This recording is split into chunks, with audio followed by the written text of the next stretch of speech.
Hai semua, apa kabar? Senang sekali saya bisa kembali menjumpai teman-teman semuanya dan kembali di channel Nita Nailcraft. Kali ini saya bakal ajak teman-teman semua untuk mengulas sedikit mengenai benang katun, benang yang pasti sudah sangat populer sekali untuk teman-teman para prajut ya. Dan benang katun ini adalah benang yang menurut saya recommended sekali untuk teman-teman sebagai prajut pemula. Nah, benang katun seperti apa yang bakal kita ulas? Yuk kita ikuti sama-sama.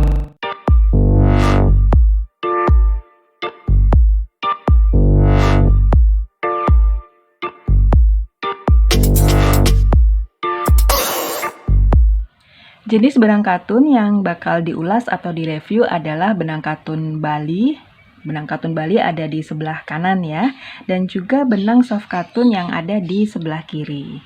Nah, kedua benang ini memiliki persamaan dan juga perbedaan, dan kita bahas terlebih dahulu persamaannya ya. Jadi yang pertama, persamaan dari kedua benang ini adalah sama-sama wearable. Jadi bisa untuk dipakai atau kita rajut untuk baju, kemudian selimut, shawl, topi, dan lain-lain, pokoknya untuk produk-produk yang wearable. Persamaan yang kedua, jadi meskipun wearable, kedua benang ini juga bisa dirajut untuk karya lain, jadi misalnya untuk aksesoris ya. Kemudian bisa juga untuk home decor. Home decor di sini mungkin bisa untuk sarung bantal kursi ya. Kemudian bisa juga untuk hiasan dinding, cover tisu dan lain-lain. Itu persamaan yang kedua. Persamaan yang ketiga yaitu benang ini, jadi benang katun Bali dan juga soft katun ini sama-sama lembut ya, kemudian nyaman di tangan, dan kalau teman-teman prajut pemula cocok sekali karena tidak akan membuat sakit tangan ya. Itu persamaan yang ketiga. Kemudian persamaan yang keempat, harganya sama-sama terjangkau. Jadi kedua jenis benang ini harganya ada di kisaran 14 sampai dengan 16.000 per 100 gram atau per gulungnya. Jadi setiap gulung ini, setiap gulung seperti ini beratnya adalah 100 gram. Sama ya, katun Bali dan juga soft katun sama. Jadi sama-sama 100 gram dan harganya di kisaran 14.000 sampai 16.000, mungkin tergantung dengan tokonya, kemudian lokasi tokonya. Jadi kadang-kadang itu biasanya berpengaruh ya terhadap harga. Jadi bisa aja harganya berbeda-beda di setiap toko, jadi tidak sama ya. Kemudian persamaan yang kelima adalah sama-sama memiliki play besar dan juga play kecil. Jadi di sini tadi yang sebelah kanan adalah benang katun Bali ya. Nah ini play besarnya atau big ply-nya. Kemudian yang ini adalah play yang kecil. Jadi play besar dan kecilnya ini sangat-sangat kontras sekali kalau saya bilang, karena ya memang namanya juga sudah berbeda ya, kecil sama besar, tapi ini memang benar-benar kecil. Kemudian yang besar ini standar lah ya, tapi yang kecil ini memang benar-benar kecil. Jadi kalau untuk teman-teman mungkin yang suka sekali bikin pernak-pernik, bikin bunga-bunga, bikin daun, bikin apapun, mungkin amigurumi dan sebagainya, itu cocok sekali untuk yang play kecil ini ya. Tapi untuk yang mungkin tipe-tipe nggak sabaran ketika bikin rajutan, mungkin bakal lebih memilih yang play besar. Kemudian sama ya, seperti ini soft katun juga gitu. Jadi yang ini hijau toska ini adalah yang play besar, sama yang abu-abu ini playnya play besar. Kemudian kalau yang hijau, apa ini namanya, hijau lime ya, ini play kecil.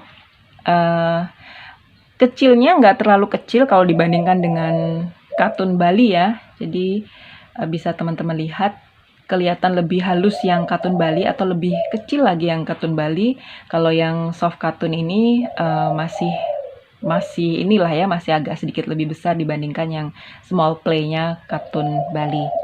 Nah, kalau untuk big ply-nya soft katun ini ya seperti ini. Jadi untuk big ply, untuk yang katun Bali dan juga soft katun ini, kalau dari segi hakpen sama-sama pakai hakpen ukuran 5 ya, 5/0 ya, atau mungkin tergantung projectnya apa. Kalau project tertentu biasanya ada yang menggunakan hakpen berukuran 6/0 juga. Nah, untuk yang small ply ini soft katun dan juga katun Bali. Tergantung juga projectnya apa, bisa menggunakan hakpen berukuran 3 atau mungkin juga 4 ya. Nah, itu adalah persamaan dari kedua jenis benang ini, katun Bali dan juga soft katun. Nah, berikutnya, perbedaan dari kedua benang ini yaitu benang soft katun dan juga benang katun Bali. Sesuai dengan nama benangnya yaitu soft katun, tone warna dari soft katun ini soft ya, jadi lembut ya. Jadi kalau misalnya dibandingkan dengan katun Bali itu warnanya lebih keluar, lebih kilap lagi. Nah, ini contohnya adalah dua masker yang biasa saya pakai. Jadi ini sama-sama sering cuci kering pakai juga. Yang ini dari benang soft katun dan yang sebelah kanan ini benang katun Bali. Jadi bisa teman-teman lihat di sini. Untuk yang soft katun itu kalau misalnya dia sering-sering dicuci, benangnya nanti bakal kayak berudul-berudul begini ya. Jadi kayak kalau orang Jawa bilang itu kayak jerabut-jerabut gitu. Tapi meskipun begini tetap nyaman dipakai ya, jadi tidak terpengaruh sama sekali di kulit. Cuman dia memang jadi seperti ini gitu kalau sering-sering dicuci atau sering-sering dipakai. Kalau yang yang katun Bali, yang ini, jadi dia masih tetap mulus-mulus aja meskipun sudah sering dicuci kering pakai seperti itu ya. Itu adalah perbedaan yang pertama. Kemudian untuk perbedaan yang kedua, soft katun itu lebih ringan ya dibandingkan dengan katun Bali. Kalau katun Bali itu benangnya lebih berat ya. Jadi ini contoh dari masker ini, misalnya kita timbang. Jadi meskipun hitungannya semuanya sama untuk katun Bali ini, coba kita timbang terlebih dahulu. Jadi yang katun Bali ini beratnya mungkin terlihat di sini 34 ya. Kemudian yang soft katun ini coba kita timbang. Beratnya adalah 25. Jadi terbukti memang lebih berat ya kalau benang katun Bali dibandingkan dengan benang soft katun. Nah, kemudian yang ketiga, soft katun itu benangnya lebih dingin. Jadi seperti yang saya bilang tadi, meskipun mungkin teksturnya ada kayak jerabut-jerabutnya, ada kayak brudul-brudulnya seperti ini benangnya, tapi dia dingin ya kalau dipakai. Jadi kalau misalnya teman-teman ingin menggunakan katun Bali, benang soft katun ini, maksud saya soft katun ini, untuk shawl, kemudian baju, itu cocok sekali, nyaman-nyaman aja, bagus-bagus aja karena memang benangnya sifatnya dingin ya kalau dibandingkan dengan katun Bali. Katun Bali biasa jadi tidak senyaman seperti soft katun kalau misalnya itu untuk wearable seperti shawl, baju, dan lain-lainnya. Itu adalah perbedaan yang ketiga. Perbedaan yang keempat yaitu soft katun benang ini itu lebih mudah pecah ketika kita merajutnya ya dibandingkan dengan katun Bali. Kalau katun Bali itu sifatnya lebih solid. Jadi kalau misalnya dirajut, soft katun ini gampang kayak seperti kecantol gitu di hakpen ya. Jadi kalau pakai katun Bali itu biasanya lebih mulus, lebih cepat akhirnya ya. Jadi sekali lagi kalau soft katun ini karena dia gampang pecah, jadi kita memang harus hati-hati, sabar, dan juga telaten. Kalau nggak telaten nanti hasilnya bakal nggak rapi dan itu kita bakal tidak puas ya kalau habis merajut capek-capek, kemudian tapi pengennya cepet-cepet jadi, kemudian nggak telaten, nggak mau sabar, akhirnya jadinya nanti bakal nggak rapi dan itu tidak akan memuaskan. Beda kalau dengan katun Bali ini karena lebih solid, jadi dia memang lebih enak ketika dirajut ya. Tapi meskipun begitu kita harus tetap hati-hati dan juga telaten ketika merajut menggunakan benang katun Bali. Nah, demikian teman-teman review benang soft katun dan juga katun Bali.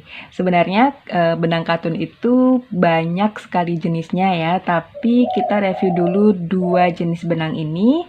Nanti insya Allah jika memungkinkan kita bakal review benang katun jenis lain atau merek lain.